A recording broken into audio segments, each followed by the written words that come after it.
존경하는 국민 여러분, 문재인 정부는 얼마 전부터 갑자기 하반기 경제 하방에 대비해야 한다고 입장을 바꿨습니다. 그리고 왜 입장을 바꾸게 됐는지 제대로 된 설명은 없이 추가 경정 예산을 빨리 처리해야 한다는 말만 되풀이하고 있습니다. 경제가 성공으로 가고 있다는 초현실적인 주장을 하다가 추경안 처리가 빨리 안 되면 큰일이 난다고 다구치는 것은 어불성설 이율 배반이 아닐 수 없습니다. 정부가 제출한 추경 예산을 전액 집행해도 경제 성장률 상승폭은 불과 0.1%포인트라는 것이 정부 측의 계산입니다. 우리 경제 상황이 확대 재정만으로는 도무지 해결되지 않는 상태에 놓여 있기 때문입니다.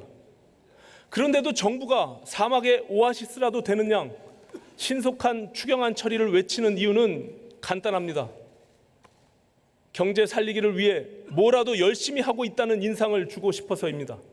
그래서 이번 추경안은 알리바이 만들기용 면피성 추경안인 것입니다. 정부가 제출한 추경안의 내용을 살펴보면 이 같은 사실을 쉽게 알 수 있습니다.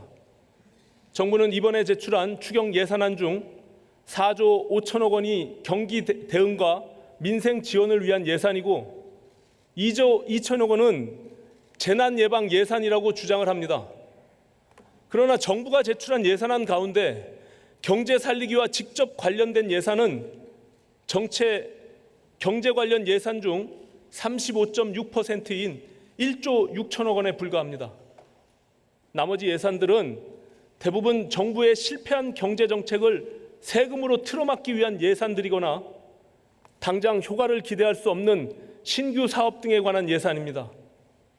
예를 들어서 국립대학 시설 확충, 공공분야 드론 조정 인력 양성, 산업단지 환경 조성 같은 사업들은 정부가 주장하는 미세먼지 재해 대책과는 관련이 없습니다.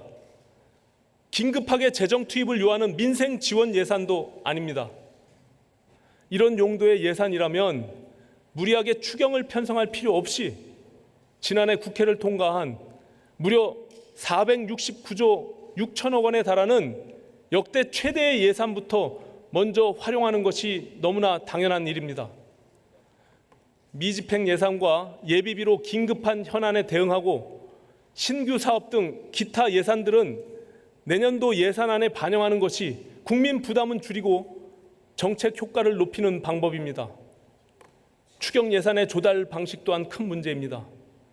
정부는 전체 6조 7천억 원 가운데 절반이 넘는 3조 6천억 원을 국채를 발행해서 조달하겠다는 얼토당토 않는 주장을 하고 있습니다. 그렇지 않아도 문재인 정부 들어 재정 적자가 기하급수적으로 늘어나고 있습니다. 지난 1월부터 4월까지 관리재정 수지는 역대 최고치인 38조 8천억 원 적자를 기록했습니다. 반면 같은 기간 세수는 5천억 원이 감소했습니다. 하반기에 경제가 더 어려워지면 세수 확보 또한 더욱 어려워질 텐데 이런 상황에서 어떻게 빚을 내어 일단 쓰고 보자는 위험천만한 발상을 또다시 할 수 있는 것입니까? 바른미래당은 경제 살리기와 긴급한 민생 지원에 반드시 필요한 예산들은 정부의 요청이 없어도 꼼꼼히 챙길 것입니다. 그러나 국채를 발행해서 예산을 조달하겠다는 얼토당토하는 발상만큼은 원천적으로 봉쇄하겠습니다. 효과가 의심스러운 전시성 사업 예산들 또한 전액 삭감을 원칙으로 추경안 심의에 나서겠습니다. 존경하는 국민 여러분, 지금과 같이 잘못된 정책으로 경제를 망쳐놓고 재정을 쏟아부어 메우는 방식은 지속 가능하지 않습니다. 이 길은 한국 경제가 죽음으로 가는 길입니다. 더 늦기 전에 병 주고 약 주는 식의 엉터리 정책을 멈추고 우리 경제의 성장 잠재력을 높이는 근본적인 개혁에 나서야 합니다. IMF 외환 위기 이후 우리 경제의 근본 문제는 저성장 양극화입니다. 물론 저성장의 문제의 원인은 단순하지 않습니다. 따라서 해법 또한 단순할 수가 없습니다. 그러나 분명한 것은 기업과 국민이 재화와 서비스를 생산해서 부가가치를 생산해야 경제가 성장을 한다는 사실입니다. 저성장 기조를 극복하고 경제가 꾸준히 성장하지 않으면 양극화 문제의 해법 마련도 요원해진다는 것 역시 변치 않는 진실입니다. 그렇다면 문재인 정부가 가장 공들여 했어야 하는 일은 기업이 신성장 산업에 투자하고 국민이 새로운 도전에 나설 수 있도록 한국 경제의 체질을 개선하는 일이었습니다.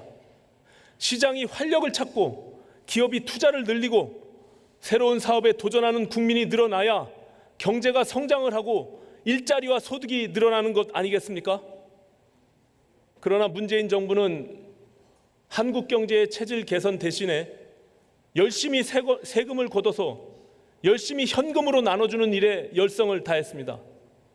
그 결과 성장 없는 분배, 성장 없는 복지에 갇힌 길 잃은 한국 경제가 된 것입니다.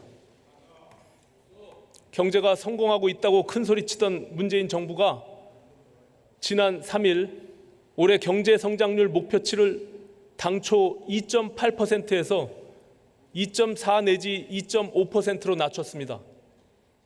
발등에 불로 떨어진 경제 상황 악화를 뒤늦게 감지한 것입니다.